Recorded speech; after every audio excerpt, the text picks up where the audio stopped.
Assalamualaikum warahmatullahi wabarakatuh. Hari ini kami akan membentangkan tugasan perbentangan kumpulan bagi kod subjek MPU 3052 iaitu Tamadun Islam dan juga Tamadun Asia. Ahli kumpulan kami terdiri daripada Amelia Ashikin binti Zaini, Nashita Akilah binti Abdul Razak dan juga Nur Farahanin binti Junaidi. Sebelum kami melangkah dengan lebih jauh, izinkan saya untuk membaca soalan perbentangan yang diberikan kepada kami tempoh hari yang lalu. Soalannya ialah, isu-isu kontemporari tamadun Islam dan Barat dari sudut hegemoni Barat dan globalisasi terhadap media, ekonomi, politik, sosial dan hak asasi manusia yang memberi kesan terhadap tamadun Malaysia. Isu-isu kontemporari merupakan isu-isu semasa, manakala hegemoni pula merupakan dominasi oleh satu kelompok terhadap satu kelompok yang lain dengan menggunakan kekerasan atau ancaman atau tidak menggunakan kekerasan ancaman sehingga idea-idea yang dikemukakan oleh suatu kelompok yang dominan itu diterima dengan wajar oleh kelompok yang didominasikan itu. Bismillahirrahmanirrahim. Assalamualaikum warahmatullahi wabarakatuh. Saya Emilia Ashikin binti Zaini akan membentangkan isu-isu kontemporari tamadun Islam dan Barat dari sudut hegemoni Barat iaitu aspek politik. Okey. Saya akan ceritakan sedikit daripada slide ini. Okey. Kesan penjajahan terhadap negara kita menyebabkan sistem pentadbiran negara kita bersifat demokrasi. Penguasaan terhadap Majlis Keselamatan Badan Dunia oleh Amerika Syarikat. Kedudukan Amerika Syarikat itu sendiri sebagai sebuah kuasa global politik yang amat kuat pengaruhnya disebabkan oleh kekuatan ketenteraan atau militari mereka. Masyarakat Islam dan Asia sukar dikenali dengan ciri-ciri kebangsaan yang tersendiri, termasuklah gaya hidup singkakan yang melibatkan kedaulatan negara. Sebagai contohnya dalam menentukan haluan kehidupan dan masa depan mereka telah dikongkong oleh pelbagai bentuk dominasi baru. Okey, sekarang ni kita berada di zaman yang di mana tiada lagi penjajahan seperti peperangan, tapi kita sekarang ni dijajah dengan melalui teknologi, melalui ekonomi, melalui sosial. Itu yang menunjukkan pelbagai bentuk dominasi baru. Okey, seperti saya dalam ni cakapkan dalam slide ni yang saya buat ni, dekat sini adanya dimension tentang kekuatan ketenteraan atau militari mereka. Itu salah satu sebab kenapa sesebuah negara tu dia negara yang besar dan berkuasa kuat. Okey, sebabnya salah satunya ialah kekuatan ketenteraan atau militari. Okey, jadi kalau bila ada negara tu mempunyai sistem ketenteraan yang sangat-sangat kuat, jadi benda jadi sukar kepada negara-negara lain untuk ambil alih, untuk kuasai dunia. Sebabnya negara tu sistem tenteranya kuat. Jadi macam bila negara lain ambil kesempatan memang tak boleh. Memang takkan berani lah. Seterusnya, Barat telah mewujudkan PBB iaitu Persatuan Bangsa-Bangsa Bersatu untuk menjaga keamanan dan kepentingan bersama. Okey, PBB ini ditubuhkan hanya untuk kepentingan pihak Barat sahaja dan bertindak secara tidak adil. Barat juga telah mewujudkan kuasa veto dan kuasa mutlak di mana boleh membenarkan mereka untuk bertindak sendirian menyerang negara lain. Contohnya, penjajahan haram Israel di wilayah Palestin dan organisasi dunia. Israel terus mengancam dan penguasaan tanah Palestin lebih jauh sekaligus menafikan keamanan dan pendamaian manusia yang jelas sekali melanggar piagam PBB. Okey, kiranya PBB ni sebenarnya dia gagal. Dia satu persatuan yang sangat gagal bagi saya sebabkan PBB ni tidak berfungsi. Kira PBB ni macam butakan mata, pekakkan telinga bila ada isu-isu peperangan atau isu-isu yang melibatkan hak asasi atau hak kemanusiaan. Contohnya seperti penjajahan haram Israel di wilayah Palestin. Benda ni sebenarnya dah ramai dah banyak dah negara yang bangkitkan tentang isu ni, tentang melibatkan hak kemanusiaan, hak asasi. Dah banyak dah negara yang bersuara, dah banyak dah rakyat, dah banyak juga penduduk dunia bersuara tentang isu ni. Tapi PBB ni macam tak menjalankan kerja mereka. Okay? Sebabkan dalam piagam PBB pun dah ada cakap juga tentang menjaga keamanan dan perdamaian, tapi Israel langgar. Dan sekarang ni isu ni masih lagi berjalan, masih lagi berlaku, dan antara Palestin dan Israel masih lagi berperang. Dan dampaknya PBB ni hanya wujud untuk kepentingan pihak Barat saja. dia dan juga tidak berlaku secara adil. Okey, kesan yang diterima daripada Malaysia dan kesan yang Malaysia dapat, salah satu daripada Perdana Menteri kita, bekas Perdana Menteri kita, iaitu Tan Sri Muhyiddin Yassin. Beliau bercakap dalam Perbahasan Umum Perhimpunan Agong Bangsa-Bangsa Bersatu UNGA sesi ke-75 telah menetapkan pendirian dengan tidak berganjak malah mempertahankan hak Palestin. Ya, kita sebagai negara Islam, sebagai orang Malaysia memang menentang sekeras-kerasnya akan tindakan dan perbuatan yang dilakukan oleh Israel ataupun tak kisahlah mana-mana negara, terutama yang melibatkan negara Islam, memang kita tentang habis-habis. Okey, Malaysia akan terus menegaskan sokongan untuk merealisasikan negara Palestin berdasarkan sepadan sebelum tahun 1967. Malaysia menyokong seruan masyarakat antarabangsa untuk mencari jalan yang boleh dipersetujui bersama dan perundingan perdamaian demi menegakkan hak sah Palestin yang merupakan salah satu prinsip teras PBB ketika ia ditubuhkan 75 tahun yang lalu. Kiranya apa-apa isu yang berlaku yang melibatkan Palestin atau melibatkan negara-negara Islam, memang Malaysia akan tentang, memang Malaysia akan hantar wakil, akan mewakilkan diri. Contoh macam Perdana Menteri kita, bekas Perdana Menteri kita akan mewakilkan diri dalam perbahasan perhimpunan PBB dan akan memberitahu dan menegaskan sokongan untuk merealisasikan negara Palestin. Kita akan sokong Palestin, tak kisah apa-apa pun, kita akan sokong negara kita, negara Islam, okay? Dan negara yang seagama dengan kita, sebab kita sokong benda yang betul. Macam tu. Kiranya apa yang dilakukan oleh Israel tu sangat-sangatlah salah sebab dah melanggar hak asasi, hak kemanusiaan dan sebagainya. Okey. Sekarang saya akan ceritakan hegemoni barat dari aspek ekonomi. Okey, untuk isu yang pertama ialah isu penurunan harga minyak petrol. Okey, dalam slide ini, pertubuhan negara-negara pengeksport minyak OPEC berusaha mengimbangi lebihan penawaran dengan pengeluaran minyak, terlebih bekalan daripada negara pengeluar utama seperti Rusia dan negara di Rantau Arab. Harga minyak mentah West Texas Intermediate WTI berfluktuasi sekitar $15.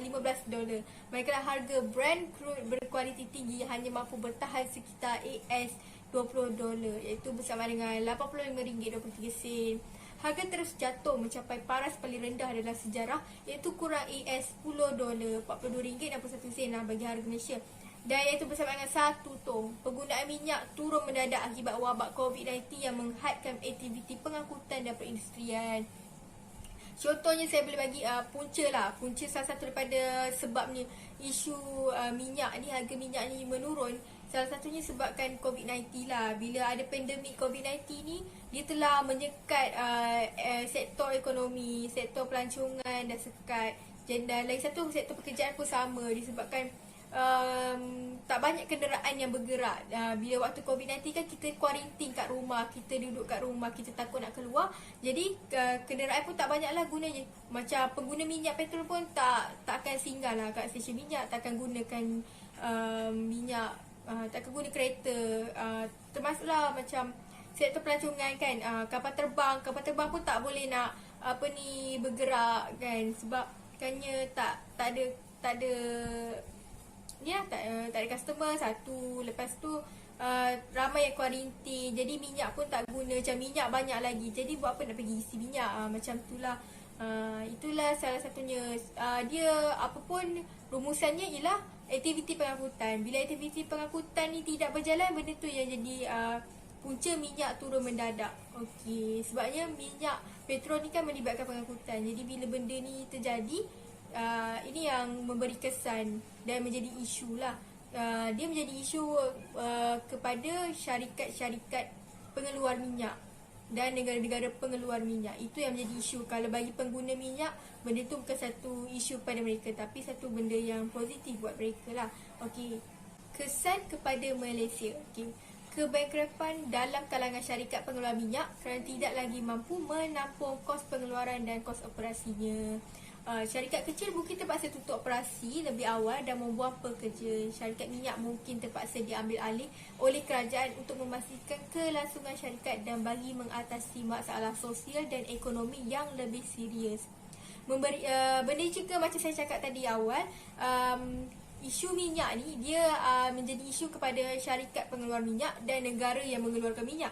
Tapi bagi pengguna minyak petrol, benda ni kesan positif kepada mereka sebab minyak turun, harga minyak turun. Mestilah ramai yang suka kan, siapa yang tak suka harga barang turun, harga minyak turun.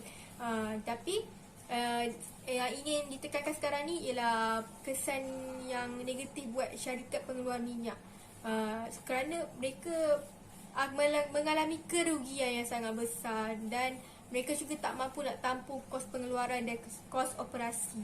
Jadi sebabkan benda tu, kalau syarikat yang kecil terpaksa tutup operasinya dan terpaksa juga buang pekerja sebab tak mampu nak tampung kos pengeluaran dan kos operasi.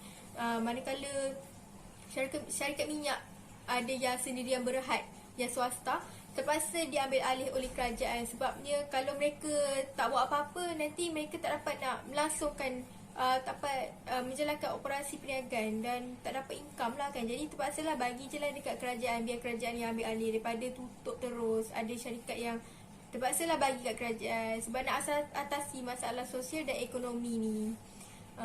Tapi yang sedihnya sebabkan COVID-19 ni, isu pengangguran pun berlaku juga disebabkan banyak pekerja yang dibuang, terutama yang kerja dalam bahagian syarikat pengeluaran minyak. Okey. Barat menguasai ekonomi dunia. Okey, negara-negara besar seperti Amerika Syarikat, United Kingdom, Eropah, termasuk Jepun ni telah menguasai dan mengawal kegiatan perdagangan antarabangsa. Tapi bila kata barat, mestilah negara-negara belah barat ya. Okey, yang Jepun tu sebagai info tambahan saja. Okey, perkembangan revolusi perindustrian di Eropah ni telah menyebabkan permintaan bahan mentah yang tinggi. Dia juga barat juga telah mengeksploitasi sumber bahan mentah negara-negara Asia seperti biji timah, getah dan kayu jati secara berleluasa. Seperti yang kita tahu, sejak dari zaman penjajahan lagi, kita dah nampak yang British ke atau mana-mana negara barat, mereka akan pergi ke Asia untuk eksploitasi sumber bahan mentah. Macam yang saya sebut tadi, macam biji timah, getah, kayu jati. Dia cakap Malaysia ataupun tanah Melayu dulu kita dijajah sebab kita kaya dengan biji timah. Okey, barat ni dia mendominasi penggunaan sumber semula jadi, pengeluaran hasil perindustrian, perkembangan sains dan teknologi dan sistem kewangan, serta menjadikan negara-negara kecil ini sebagai hub pasaran perdagangan antarabangsa. Kira macam negara-negara macam kita lah, negara kecil tu salah satunya. Kita ni jadikan sebagai mereka punya income lah, ataupun modal ataupun sumber bahan mentah untuk dapatkan bahan mentah. Okay? Jadi sistem dan peraturan kewangan antarabangsa telah dikawal oleh syarikat-syarikat kewangan gergasi, bank-bank, pedagang mata wang dan spekulator antarabangsa barat yang disokong oleh International Monetary Fund IMF dan World Trade Organization WTO dan Bank Dunia. Okey, dari segi ekonominya memang kita punya sistem kewangan, peraturan kewangan semuanya dikawal oleh syarikat-syarikat kewangan di barat lah. Okey, sekarang ni seterusnya ialah mengawal nilai mata wang dunia dengan menggunakan US dollar sebagai penanda aras utama. Sekarang ni apa-apa pun semua pakai US dollar. Dan memang ekonomi negara kita ke ekonomi dunia semuanya dikawal dan menjadi kita punya pusat lah, pusat sebenarnya berpusatkan di barat. Okey, kemunculan syarikat-syarikat multinasional barat di kebanyakan negara membolehkan mereka menguasai perdagangan antarabangsa. Sebenarnya kalau kita sedar atau tak sedar, yang barat ni telah jajah negara atau dunia ni dengan melalui ekonomi. Contohnya seperti yang macam syarikat-syarikat multinasional. Tentang kesan. Okey, kesan ekonomi barat ni iaitu yang apabila barat ni telah menjajah dunia, itu pun kita panggil globalization. Okey, Barat ni telah berjaya menguasai kekayaan dunia dan jurang antara kaya dengan miskin semakin ketara. Malaysia ni bergantung penggunaan teknologi daripada negara-negara barat seperti alatan teknologi perubatan, pertanian dan sebagainya. Ekonomi negara terpaksa bergantung kepada negara kuasa besar. Peraturan IMF dan Bank Dunia memberi ruang yang luas kepada Amerika untuk menguasai ekonomi dunia. Banyak barang dan syarikat daripada negara barat yang telah dioperasi dan dijalankan di Malaysia seperti restoran McDonald's, KFC, Burger King, syarikat kereta Tesla, Ferrari, Audi dan banyak lagi. Okey, ini macam saya cakap dekat barat. Okey, barat ni dia telah menjajah. Okey, macam dulu kita dijajah dengan peperangan. Zaman sekarang ni zaman yang berteknologi moden, kita dijajah melalui ekonomi. Dari aspek ekonomi, kita dijajah contohnya macam syarikat multinasional, iaitu seperti restoran macam McD, KFC, Burger King, semua yang kita tahu tu kan, itu semuanya daripada barat. Okey, macam telefon, teknologi iaitu Apple, brand Apple, benda tu pun daripada barat. Dan dia telah perlahan menguasai ekonomi dunia, sebabkan barang-barang daripada barat ni telah dijual dan ada yang telah diimport dan dia dijual di seluruh dunia. Jadi satu dunia pakai barang barat, satu dunia guna barat punya barang dan barat punya produk. Jadi benda ni perlahan-lahan telah menguasai dunia. Okay, seterusnya saya akan cerita tentang konflik Amerika Syarikat dan Iran. Apa kaitannya dengan ekonomi? Okey, secara ringkas dia, isi intipati konflik mereka antara dua negara ini ialah pertamanya ialah kematian Jeneral Qasem Soleimani, ketua tentera elit, terbunuh dalam serangan udara Amerika Syarikat berhampiran lapangan terbang antarabangsa Baghdad. Okey, kiranya konflik ini berlaku disebabkan oleh pembunuhan. Yang pertama, Amerika Syarikat yang mencetuskan isu ini. Mereka yang memulakan isu ini. Okey, dengan melakukan serangan udara kepada Iran melalui kapal terbang dan berhampiran dengan lapangan terbang antarabangsa Baghdad. Okey, Amerika melepaskan serangan ke atas Iran adalah bagi menghentikan peperangan dan bukan untuk memulakannya. Itu adalah alasan Amerika. Okey, strategi yang dilakukan Amerika Syarikat adalah untuk menceroboh kerana Iran yang terkenal dengan telaga minyak yang banyak. Okey, itu sebenarnya alasan ataupun muslihat Amerika. Sebenarnya Amerika ni mereka pergi ke Iran tu melepaskan serangan udara tu. Sebenarnya mereka nak menceroboh kawasan Iran ni, sebab Iran ni dia kaya dengan telaga minyak, kaya dengan minyak petrol. Minyak tu memang negara yang kaya dengan sumber asli, sumber jadilah. Sebab itulah negara barat ni memang nak sangat. Kesan pada berlakunya isu ini dan kesan yang diterima oleh Malaysia. Malaysia, macam saya cakap awal-awal tadi, Malaysia memang kecam sekeras-kerasnya lah benda yang melibatkan negara Islam ni, memang Malaysia kecam lah. Okay, Malaysia mengecam serangan udara tentera Amerika Syarikat di Baghdad. Dan selain pada kecaman tu, selain pada mengecam dan ambil tindakan tu juga, benda yang berlaku kat Malaysia ialah kenaikan harga bahan api disebabkan konflik atau krisis yang berlaku di peringkat antarabangsa. Pernah juga ada satu isu di mana harga bahan api seperti harga minyak petrol naik. Sebabnya dia salah satu sebabnya ialah daripada konflik atau krisis yang berlaku kalau kat peringkat antarabangsa. Kira macam negara pengeluar minyak kan, kalau berlaku konflik, jadi benda ni jadi sukar lah. Dia macam menyebabkan kita susah nak dapat bahan api tu. Jadi harga pun terpaksa naik. Bila kat luar negara harga naik, kita yang kat Malaysia pun sama, harga pun kena naik juga. Seterusnya ialah kenaikan harga makanan akibat perdagangan yang tidak lancar yang kemudiannya membawa kepada faktor kekurangan makanan. Okey, kenaikan harga makanan ni contoh macam kalau kita ada ambil makanan import atau sumber makanan tu ataupun modal untuk makanan tu kan, tiba-tiba naik. Bila naik kat luar negara naik, kat Malaysia pun naik juga harga. Itu yang kadang ada isu keluar, kenapa tiba-tiba harga makanan naik. Salah satu dia punca dia pada faktornya berlaku isu di peringkat antarabangsa. Ada konflik atau krisis antara negara-negara yang berlakunya di peringkat antarabangsa. Dan benda ni juga dia bagi kesan ataupun impak kepada ekonomi negara kita lah. Contohnya seperti berlakunya inflasi kepada negara. Okey, itu saja pembentangan daripada saya. Jadi secara ringkasnya, ya seperti kita tahu, kesimpulannya negara kita ni dari sudut ekonomi memang kita telah dijajah oleh Barat. Sebabkan barang-barang yang kita guna, teknologi yang kita pakai kebanyakan daripada negara Barat. Baik, seterusnya saya Nashita Akilah binti Abdul Razak akan menyambung pembentangan ini dalam aspek sosial di mana hegemoni Barat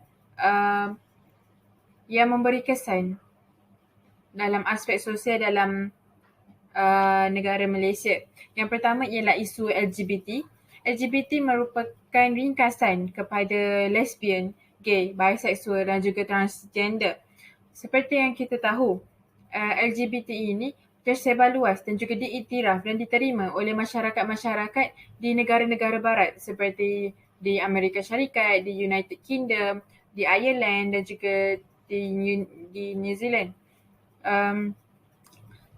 Akan tetapi, isu LGBT ini tidak diterima dan juga tidak diiktiraf oleh negara kita kerana LGBT ini menyimpang daripada ajaran agama yang mana seperti yang kita tahu, agama rasmi dalam negara kita ialah agama Islam.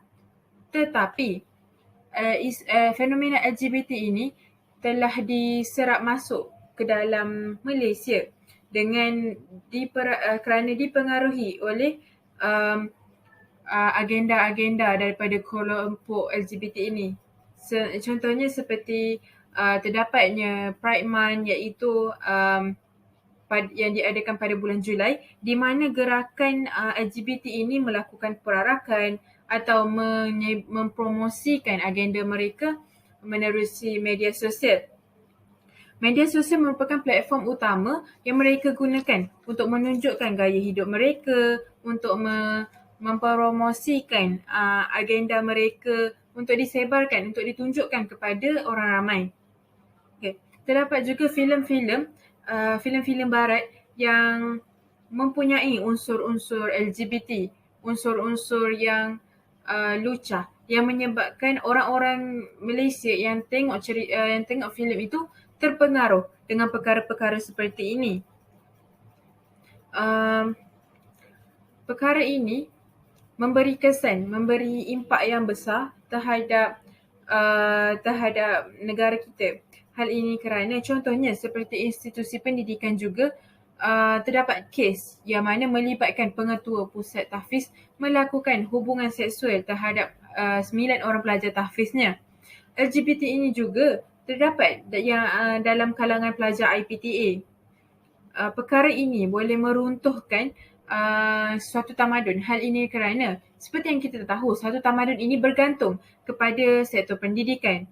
Apabila sektor pendidikan itu semakin maju, semakin meningkat, maka suatu tamadun itu akan semakin meningkat, akan semakin maju. Jadi, apabila perbuatan-perbuatan seperti ini, perbuatan-perbuatan yang boleh menyebabkan keruntuhan akhlak, hal ini kerana LGBT ini boleh mendorong seseorang itu untuk melakukan perbuatan seperti zina, melakukan seperti jenayah seperti kes rogol, seperti minum arak, terlibat dalam dadah. Jadi perkara ini boleh meruntuhkan sesuatu tamadun itu kerana apabila perkara-perkara seperti ini diserap masuk dan juga berleluasa dalam kalangan masyarakat, maka negara tersebut akan sukar untuk maju ke hadapan. Okay. Walaupun negara Malaysia ini agama rasminya ialah agama Islam, tetapi negara Malaysia tidak lari daripada tuntutan-tuntutan yang menyuruh kerajaan Malaysia untuk mengiktiraf, untuk menerima golongan-golongan LGBT ini, seperti menuntut untuk menyediakan tandas awam untuk golongan-golongan LGBT ini ataupun untuk mengiktiraf perkahwinan sesama jantina. Gabungan NGO Hak Asasi Manusia Komango telah menuntut Malaysia untuk menerima show-show mereka berkaitan LGBT dalam semakan berkala sejagat UPR pada tahun 2013. Anjuran Majlis Hak Asasi Manusia Pertubuhan Bangsa-Bangsa Bersatu di Geneva, Switzerland. Antara tuntutan-tuntutan daripada Komango ini adalah untuk menuntut supaya Malaysia ni menerima hak SOGI iaitu Sexual Orientation and Gender Identity, di mana mereka menuntut untuk Malaysia menerima golongan LGBT ini dalam Malaysia. Mereka juga mengesyorkan untuk meminda Seksyen 377A Kanun Keseksaan yang berhubung dengan jenayah liwat. Bagi mereka, jenayah liwat ini sudah ketinggalan zaman dan bagi mereka tidak perlu mengenakan hukuman kepada mereka yang melakukan jenayah ini. Oleh itu, akan tetapi kerajaan Malaysia mengambil berat tentang isu LGBT ini. Jadi mereka mengetahui bahawa budaya LGBT ini sangatlah menyimpang daripada ajaran agama rasmi dalam negara Malaysia ini. Jadi mereka tidak mengiktiraf dan juga tidak menerima golongan LGBT ini dalam negara kita. Seterusnya, isu yang saya ingin mengemukakan ialah isu perkauman di Amerika. Okey, untuk pengetahuan, terdapat wujudnya zoo manusia pada zaman imperialis barat, di mana pada tahun 1925 pameran zoo manusia di Manchester berlangsung di Zoo Belvoir dengan melabelkan orang Afrika ni sebagai cannibal.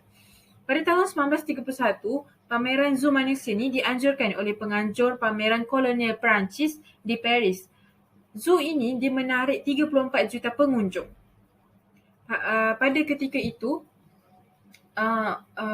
orang Barat iaitu orang Eropah sangat menganjungi kulit mereka iaitu kulit putih. Jadi mereka menganggap bahawa manusia-manusia yang berkulit hitam ini merupakan manusia yang unik.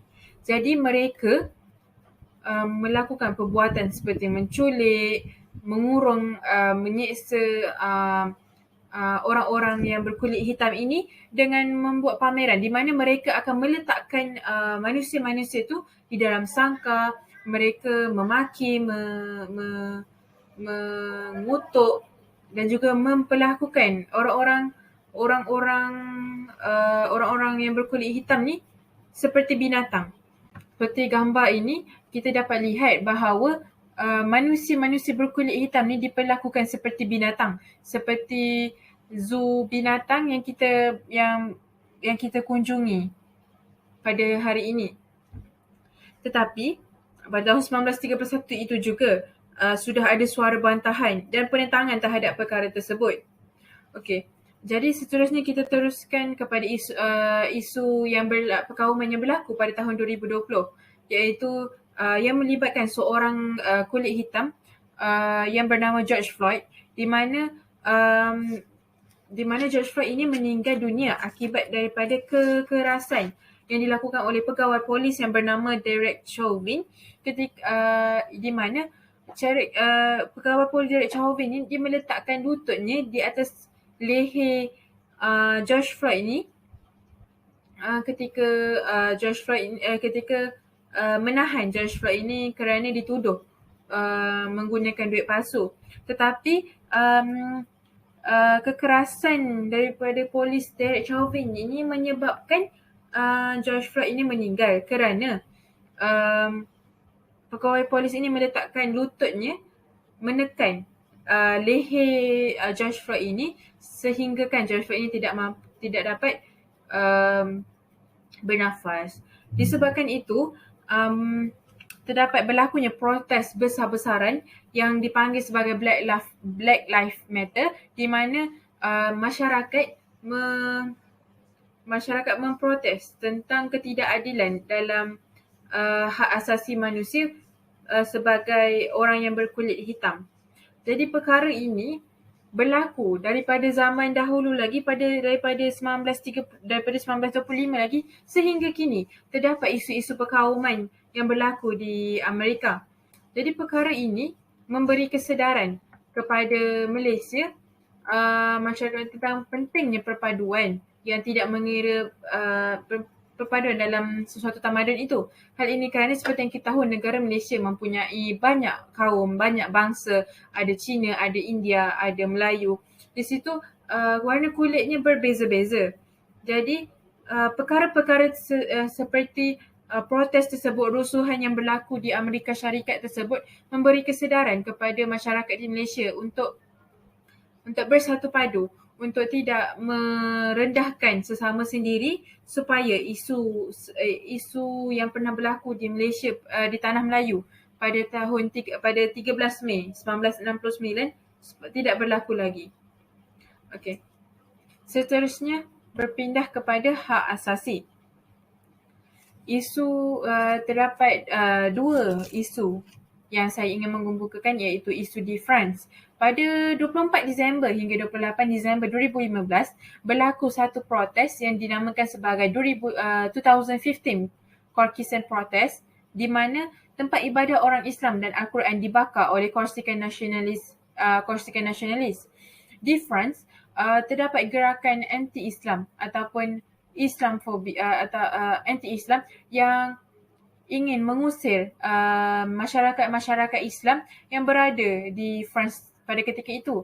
Jadi mereka melakukan protes dengan membakar tempat ibadah orang Islam, Al-Quran juga dibakar, dan melangkan Arab go away, go back your home, yang bermaksud Arab, orang-orang Arab, yang bermaksud orang-orang Arab perlu balik kepada negara asal mereka, iaitu mereka menujukan kepada umat Islam. Seterusnya berlaku pada 21 Oktober 2020, di mana dua orang wanita Algeria ditikam berulang kali di bawah Eiffel Tower. Di sini seperti yang kita nampak bahawa di France sifat Islamfobia itu membuak-buak dalam kalangan masyarakat di sana. Jadi perkara itu boleh menyebabkan rakyat Malaysia yang bekerja atau belajar di negara barat akan terjejas kerana mereka akan takut untuk bergerak bebas dalam negara tersebut, kerana negara tersebut boleh memberikan ancaman kepada keselamatan mereka. Dan perkara itu juga memberi kesedaran kepada Malaysia supaya untuk mengamalkan sistem kebebasan agama. Seterusnya ialah peristiwa 11/9, di mana gerakan Al-Qaeda dia menyerang WTC, iaitu World Trade Center, yang dipimpin oleh Osama bin Laden dengan menjatuhkan 20,000 galon bahan bakar daripada pesawat American Airlines 3,000 American Airlines. Seramai 3,000 orang yang terkorban daripada runtuhan bangunan tersebut. Perkara ini dilakukan oleh umat Islam. Jadi perkara ini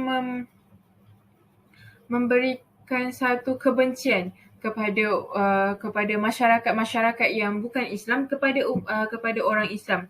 Jadi perkara ini akan masyarakat bukan Islam akan memandang serong kepada umat Islam, dan perkara ini akan menyebabkan Islamofobia akan semakin berleluasa dalam kalangan masyarakat.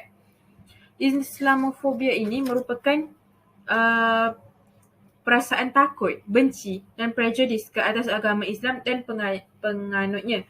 Dan orang-orang yang mempunyai sifat Islamofobia ni akan mengaitkan orang-orang Islam, umat Islam ini dengan teroris. Jadi disebabkan oleh isu peristiwa 11/9 itu akan menyebabkan ramai masyarakat yang akan lebih membenci umat Islam. Jadi perkara ini boleh memberi kesan kepada Malaysia, iaitu seperti yang kita tahu, di Malaysia ramai umat Islam yang majoriti umat Islam yang berada di Malaysia ini. Jadi apabila sifat Islamofobia ini semakin berleluasa dalam kalangan masyarakat, maka perkara itu akan menyebabkan keselamatan rakyat Malaysia akan terjejas. Baiklah, sekarang Saya, Nur Farhani binti Junaidi, akan menerangkan tentang isu konflik Israel-Palestin.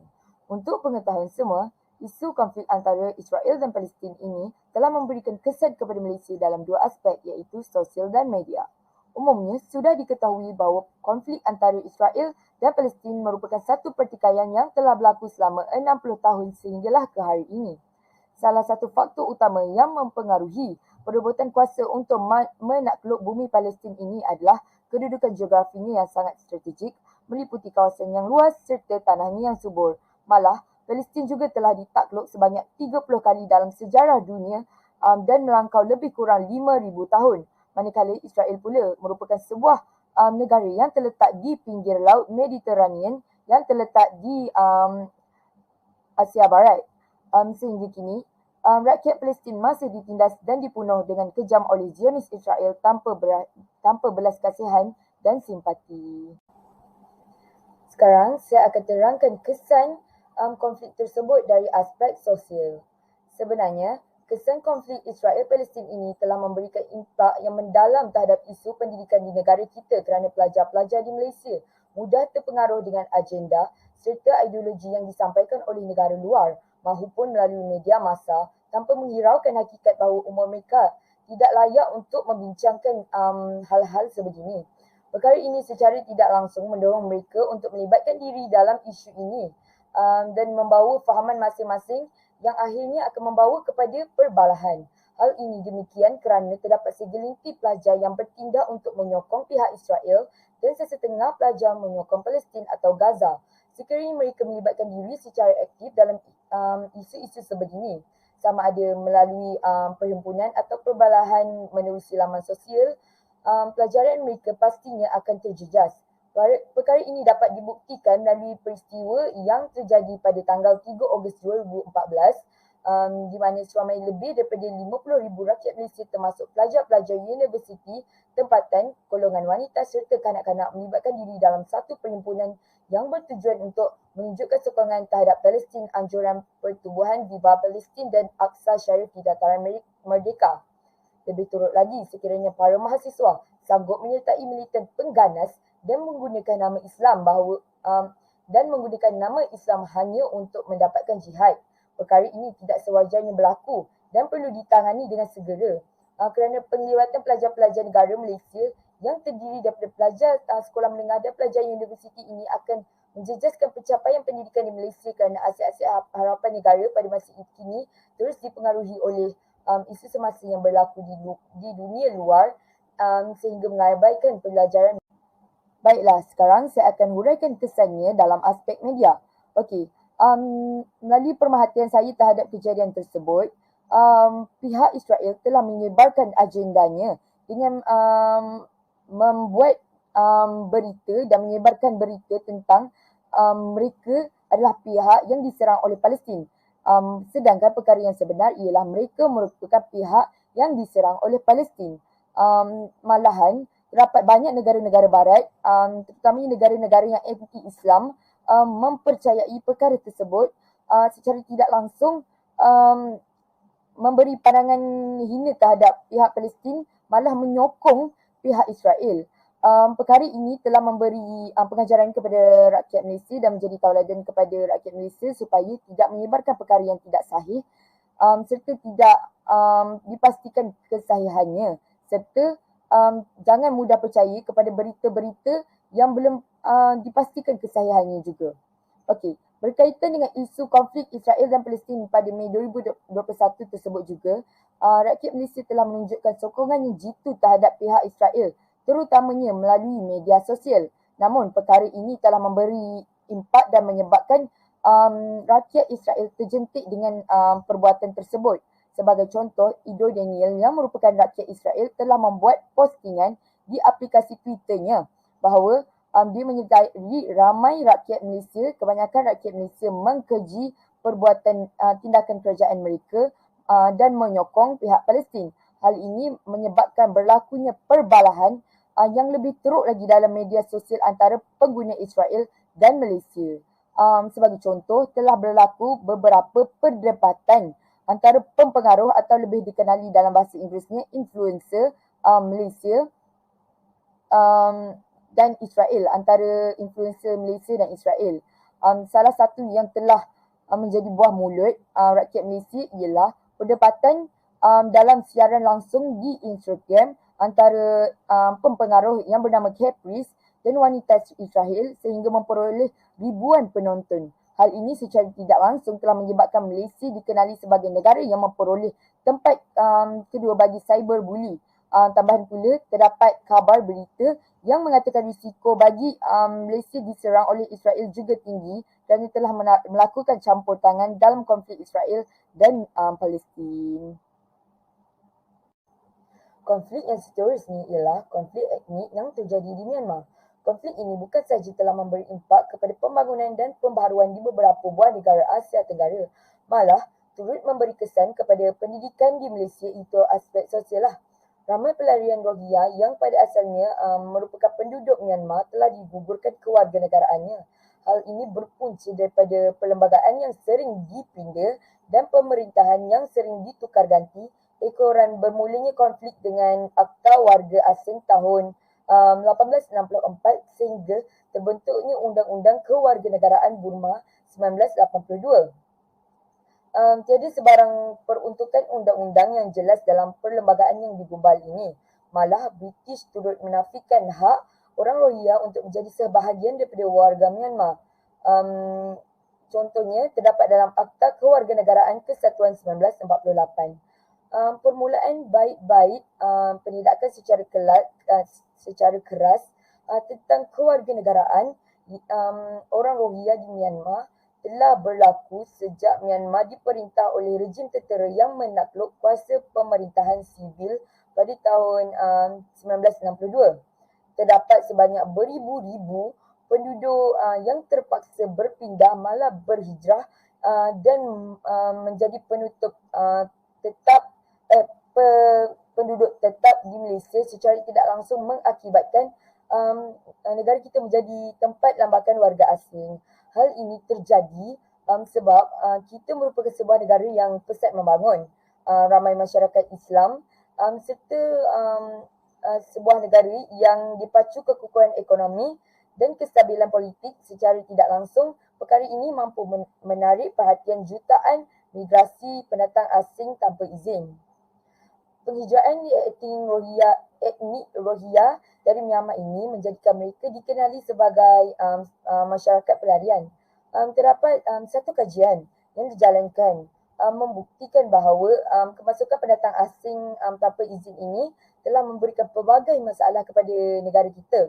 Contohnya, isu seperti merentas sepadan secara haram dan kegiatan pemerdagangan manusia yang sangat salah di sisi undang-undang sebenarnya.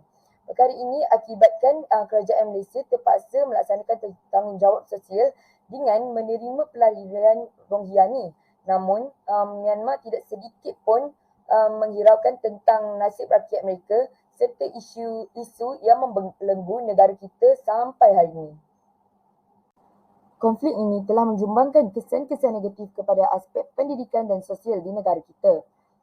Ekonomi juga terjejas, di mana wang peruntukan dan dana bagi sektor pendidikan semakin berkurangan saban tahun.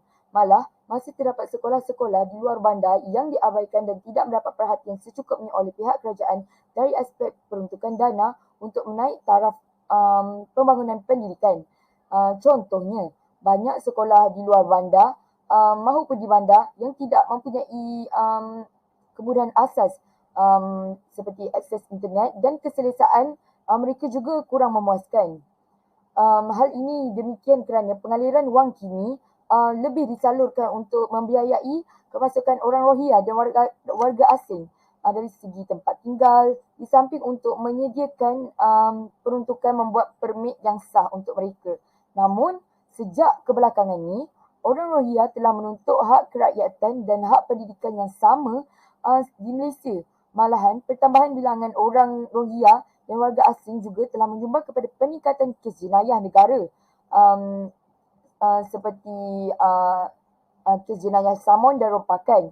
Perkara ini secara tidak langsung mengancam keselamatan masyarakat, terutamanya golongan pelajar.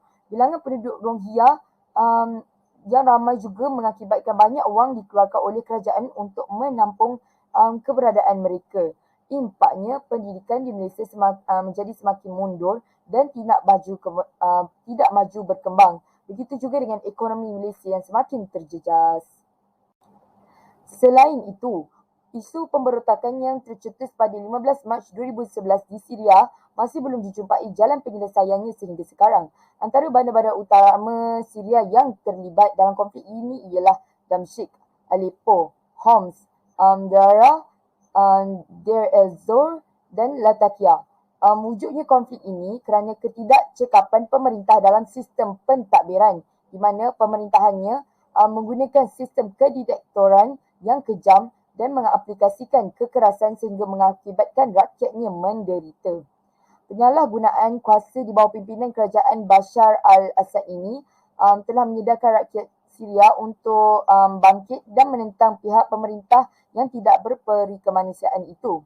Kesannya, berlaku peningkatan dalam kadar pengangguran di kalangan rakyatnya, ekoran pengabaian dalam sektor pekerjaan. Tambahan pula, penaik tarafan penduduk tempatan berhijrah ke kawasan yang lebih maju seperti Damsyik dan Aleppo demi mencari peluang pekerjaan juga bertambah. Konflik ini turut berpunca daripada pemerintah Bashar yang merupakan penganut Islam Syiah dan mempunyai perbezaan ideologi yang sangat ketara dengan rakyat Syria di mana rata-ratanya adalah beragama Islam Sunni. Kesan konflik ini juga dapat diperhatikan dengan jelas apabila rakyat Syria mula berperang dengan golongan pemerintahnya sendiri. Secara tidak langsung, penduduk di negara tersebut menjadi tidak tenteram dan situasinya menjadi lebih huru-hara. Oleh yang demikian, pelajar yang menyambung pengajian di negara tersebut terpaksa dihantar semula ke negara asalnya agar tidak berlaku perkara-perkara yang tidak diingini. Perkara ini juga mengakibatkan pelajar-pelajar dari Malaysia yang belajar di sana terganggu dan menjejaskan prestasi pembelajaran mereka. Malahan terdapat juga pelajar Malaysia yang menyertai demonstrasi-demonstrasi yang dianjurkan oleh rakyat Syria sebagai tanda sokongan mereka terhadap rakyat Syria. Hal ini sedikit sebanyak telah menjejaskan kelangsungan dalam pendidikan di Malaysia kerana pelajar dari Malaysia perlu ditangguhkan buat sementara waktu sehingga krisis yang dialami oleh negara Syria dapat ditangani.